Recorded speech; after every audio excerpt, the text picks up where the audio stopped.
Hello again, everyone. I did a video on this Magicutter, but most of it was missing. So I was doing 30 videos at one time, and somehow I deleted the first half of the review of this. So that in that other video, I'm cutting a bunch of random materials like wood and all that stuff. But I thought I'd review this again because I bought this to do model kits, and after cutting two model kits with this, I think it's worth saying it's good. Uh, but not necessary. So I don't want people buying stuff, just to waste money and become garbage. I'm not a shill trying to make a dollar off of you. I'm just trying to actually have less garbage in the world. So I review stuff and I review it harshly because if it's garbage, don't buy it. Right? Anyways, this case is nice, so you can see portability wise, it works. And they give you a whole bunch of extra blades, and then these. They're called BDC 20Ps, 30-degree blades. And I haven't replaced my blade yet. So I want to show you a used blade after cutting two model kits with this. Now you do need to have the 30-watt power supply. This is by Bastius. I have a vacuum cleaner by these guys. I don't think Magicutter. Maybe Bastius makes this. Anyways, so then this is the cable it came with, and so it's not cordless. You have to have this thing plugged in for this to work. Alright, so that is plugged in. So it's going to go through a sequence of lights here. And once it's white, it just means it's plugged in, but it's not on. This looks like a magnet, but it's not. It's the power button, and there's nothing else. It's weird that there's nothing else printed on here. It's just strange, right?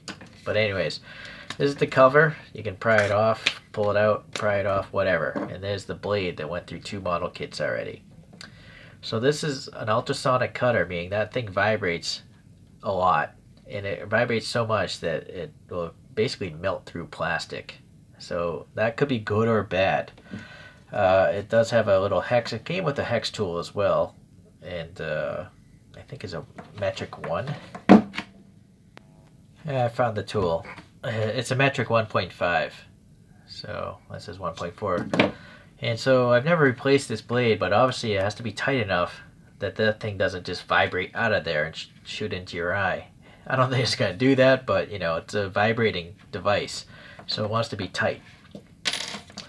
Alright. So now to turn this on, there's two modes. The first mode, you just click it once, and you'll see it turn green. Now it's actually on. It doesn't make any noise. Click it, it's back to just sitting still. If you long click it, it's going to go yellow. And that means it's high speed, and it can cut through thicker plastics. White, it's off again. So it'll run, eventually it'll time itself out to prevent it from getting too hot, because all that vibration creates a lot of heat. So at the low setting, it'll cut for 5 minutes. At the high setting, I think it was 2 minutes. I threw away the manual already, so I can't say for sure. But the internet says the low setting is 5 minutes, which is plenty of time. One advantage of this thing over clippers is if you're careful, you can have almost a perfect cut. But I have to use magnifying glasses to do that. But another advantage is speed.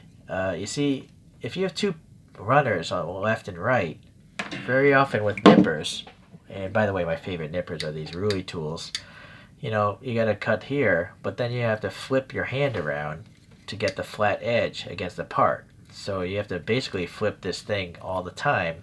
Or what I do is I just cut all the lefts and then flip it on all the rights and that kind of stuff. It's time consuming. But with the Magicutter, you can just cut both sides at once. So you're going to save a lot of time doing that if that's important to you. But what I've realized is because this thing vibrates and basically melts this plastic, you can't really use it for one cut to be perfect. I mean, I suppose if you're really, really talented, you might be able to do it. Just cut it once and it'll be a perfectly smooth surface. But I haven't used it enough. 2 model kits is not enough practice. So what I intend to do is basically just use it to cut the parts off roughly, and then I'm going to put magnifying glasses off and then try to cut them smooth. And now we're going to compare, again, to these ruler tools. So any sort of opaque plastic is really no big deal. You know, these will work generally pretty well, although they might stretch the plastic. So let's do an example here. So I'm going to just cut the runner itself.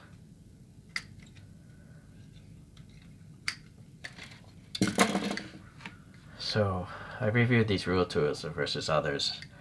So you see it cut that runner, and there's a little bit of this stress mark as it pulls the plastic apart. Well, it cuts it and stretches it, you see? So if you're going to paint the models, it just doesn't matter. You know, you're going to paint it. But if you're trying to actually just have a raw plastic model, it's never going to be perfectly black, right? And so that's actually the good thing. It's when you try to cut plastics like this, like the clear stuff, which is some sort of harder plastic.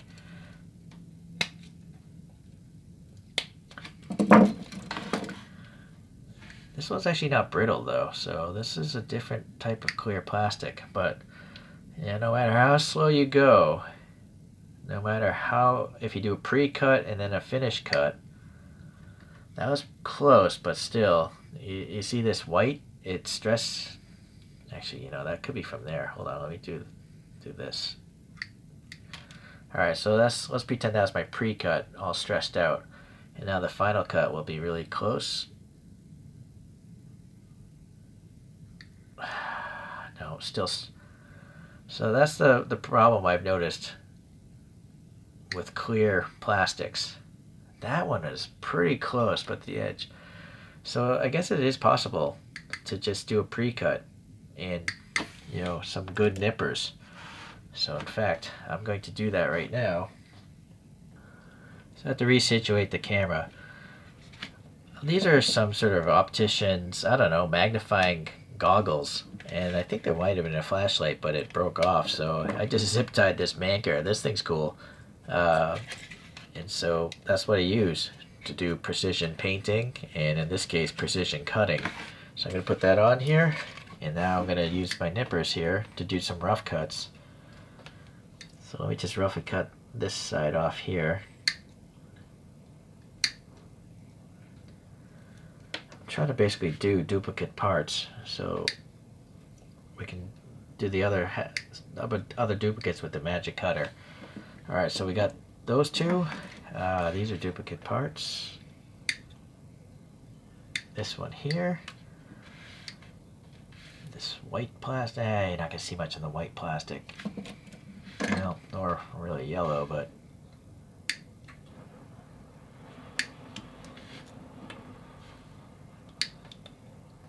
See, I got to rotate this around a little bit. Alright.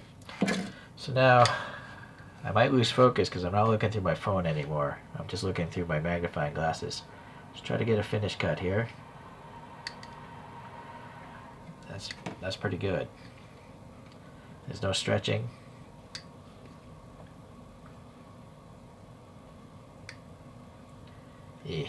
That's not so good. But you can sand that smooth. In fact, I think no matter which tool you're going to use, you might want to sand and buff them smooth. That's not bad.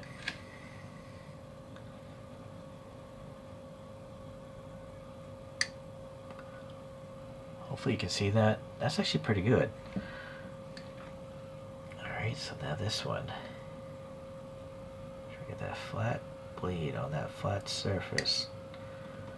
That's pretty impressive.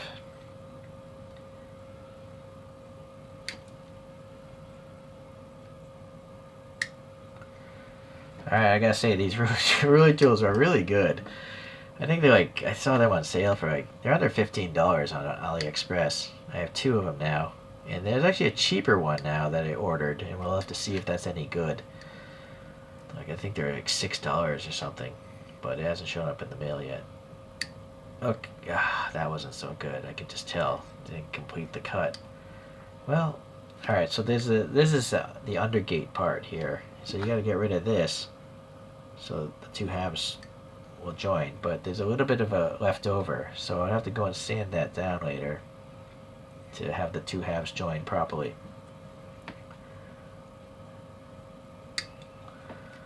Okay. Rounded surface. That's always tough no matter how you're doing it. It's not bad though. Alright, so I don't know what was in focus and what wasn't, so let me just show you here. Sorry for my fingernails being nasty and my hands as well. Alright, so yeah, you can see a bit of the nub there. This one is almost, well, you know, it's there, but I did a good job on this. That's a very small. Very good. Alright. So we have those parts. So now I'm going to try to just do the exact same parts with the Magicutter. I find that on thin gates like this, lost focus, hold on. Thin gates like this, the slow speed is fine.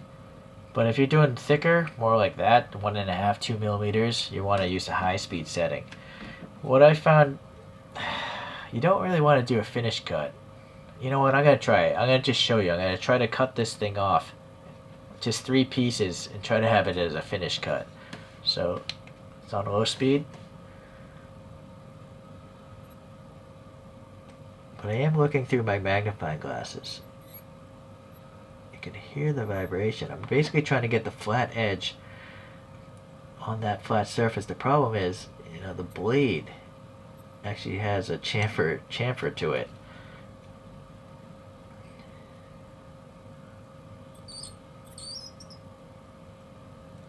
Alright, turn it off. So now let's see what happened there. So I left a little bit of a nub there. These two sides here,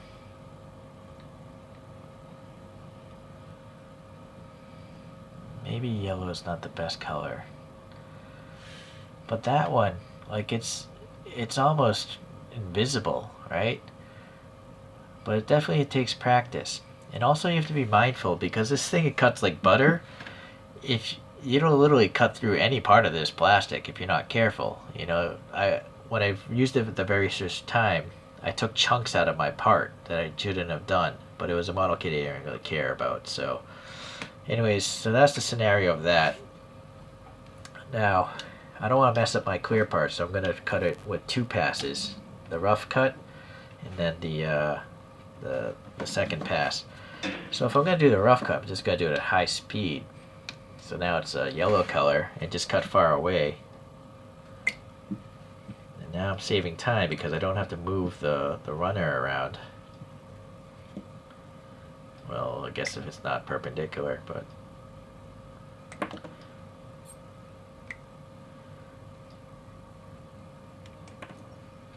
get this out of here as well.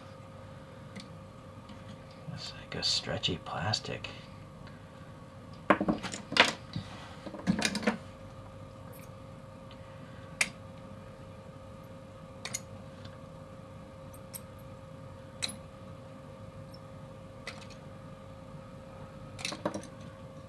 Okay. Is that black wheel?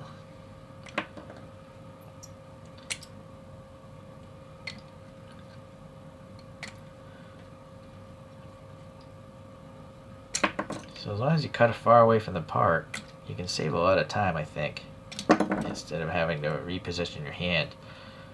So I'm going to just continue on with these.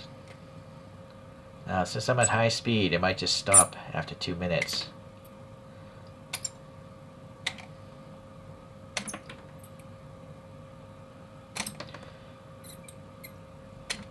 Every now and then you can hear the vibration.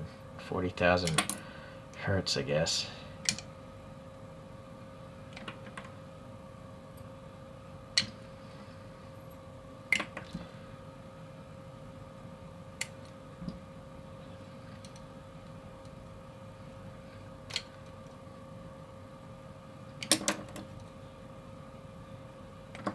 Alright, let it cool off a little bit.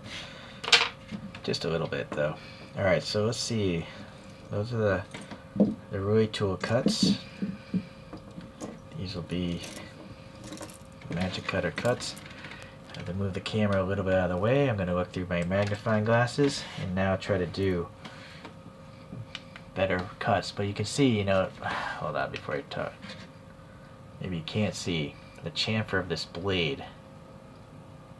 So this is where the challenge comes into play, is trying to get the flat edge of this blade with this to be perfectly smooth with the actual plastic, and so that's where the practice has to come into play, and I'm not very good at it. This part doesn't matter right here because it's going to get hit by another part. But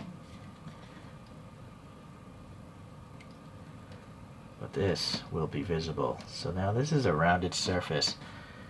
Ah, boy. Well, I could show you as I'm doing this.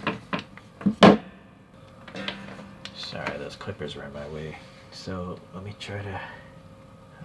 darn it, I'm out of focus right now. Hold on.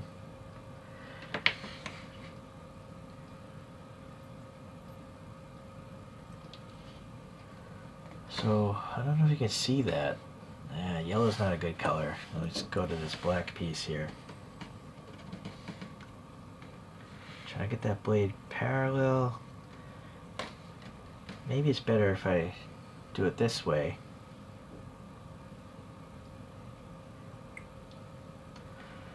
So you can see it's smooth. There's no stretch marks because it's essentially melting the plastic and not stretching it.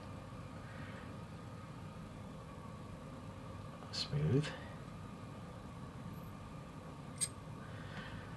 So there, I took away too much plastic. So that's the problem you have to be careful with. If I wasn't doing this on camera, I'd probably be a little bit better. Now see, this is where it comes into benefit. This is a clear part, right?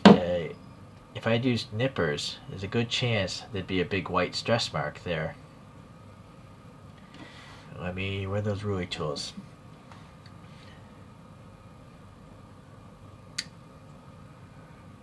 You know what? I take that back. The ruler tools didn't really leave too much there as well.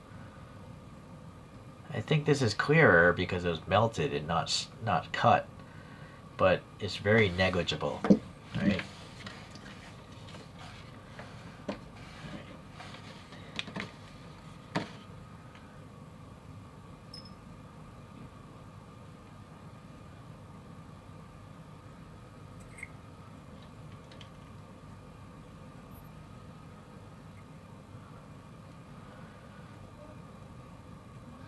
See, that's, it's really hard to even tell there's a nub there.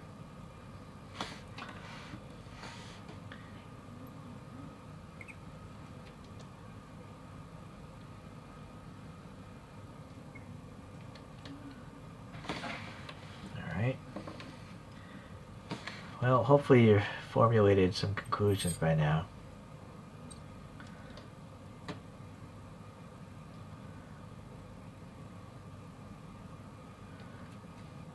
Try to figure out the best way to hold this.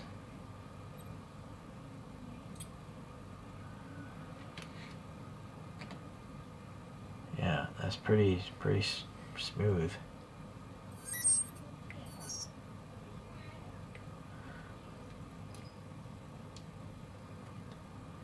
That one I think I may have cut into the actual part though.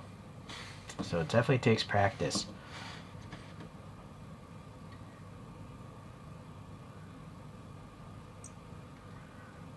Yeah, that one I didn't. That one I might want to sand down. There. But unfortunately I think I took a little bit too much from that side because it wasn't parallel. Yeah, that one I might have to sand down. Alright.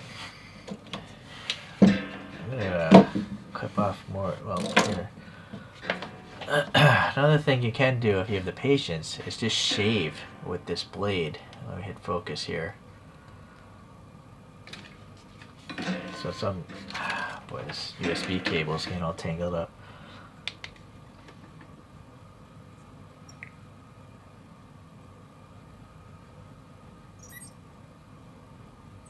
See, very, very thin shaving. So if you took the time,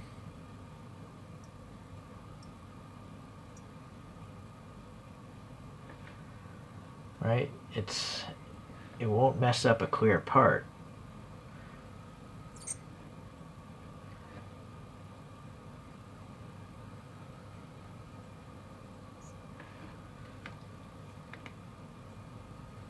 Okay, I guess that's it. Just wanted to show, you know, the benefits of it. And for me, the first benefit is just cutting off parts roughly. The speed is faster. The second part, though, to actually get finish cuts, I don't know if I'm still talented or skilled enough to do that. I think I still want to cut kind of far away and then use the sanding method to make those perfectly smooth. And when I say that, I use these nail salon buff pads. So I think this is like I forget what grit this is, but it's for nails, right? So this part here, I sand it until it goes a little cloudy.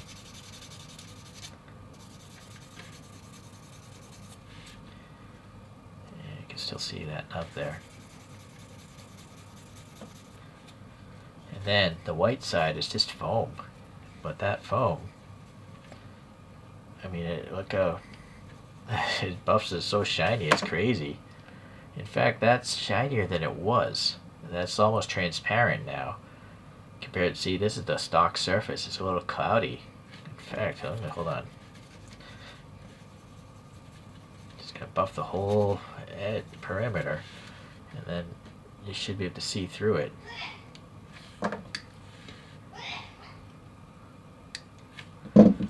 The nipper is good too.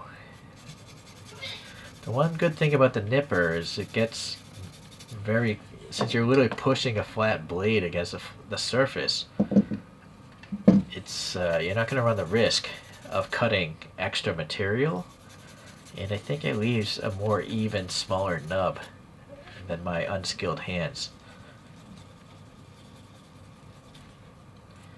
Yeah, well, alright, it's still, I guess I gotta sand it more. You can just hear the nub sanding, but alright. So if you want to save money, these are $12 or $15. You can buy a whole pack of these for a few bucks. So these two things work fantastic. Also, I recommend this in almost all my reviews. So this is historically was the way I do things. I would do a rough cut, a second cut, possibly use the nano file, and then leave it alone. Or if I wanted to be super smooth, after the nano file, I would use this thing. The Magicutter, though, I mean, if it's a model I don't care about, I'm done. That's good enough for me. So, yeah. But if you're going to paint it, no matter what, you're going to have to sand it smooth, right? Because once you paint it, you're going to see all those ridges from which way you cut, right? Okay, well, hopefully that'll help you guys decide, because this thing isn't cheap. It's like $200+ there on AliExpress. But it's a lot cheaper than other more powerful sonic cutters. There are 60-watt cutters. There's higher than that. This is a pretty small, portable kind of thing. And it does its job, at least for model making. I think it's great. If you want to see me cutting other random things, look up the other video. Alright, thanks for watching. We'll see you around. Bye.